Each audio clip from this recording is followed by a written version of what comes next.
আমি যেদিন বিয়ে করছি আমাকে চেয়ারম্যান আমার চাচা চেয়ারম্যান কওলিউল্লাহ, তোরা তো আলেম মানুষ, তোরা তো কেউ নিবি না। মন চাইছিল আমার বাইশতারা আলেম হয়েছে এর বিয়েটা খামু, মরে তো যাম আমার একটু নে। চেয়ারম্যান আমার চাচা, রানিং চেয়ারম্যান, ইউনিয়নের চেয়ারম্যান। আরে আমি বললাম কাকা আমি তো কেউ নেই না, আমার আব্বারেও নেই না, আপনারা নিমু। কয় না তোর বাপের না নিলে না, আমি তো তোর বাপের ভাই, চাচা লয়ে যা। চেয়ারম্যান উঠছে, চেয়ারম্যানের সাথে মেম্বার দুটো উঠছে, উঠতে 8 জন হয়ে গেছে। আমি বললাম এটা তো আমি আগে না করছি, আমার সাথে কেউ আসবে না, হয়তো আমার একটা বোন আসতে পারে, মেয়েটা খালি উড়াই নিবে, এখন কি করা।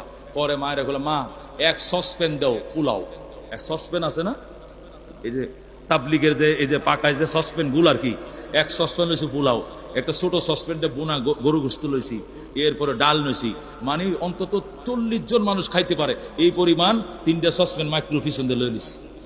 লইয়া যায় যখন আমি খাবার লামাইতেছি, হেরা তো 28, ব্যাপার কি জীবন বর্মের বাড়িতে মেজবান খায়, জামাই দেশে ওর বাড়ি, তারপর খাবার লই আইছে যেরকম আল্লাহু আকবার।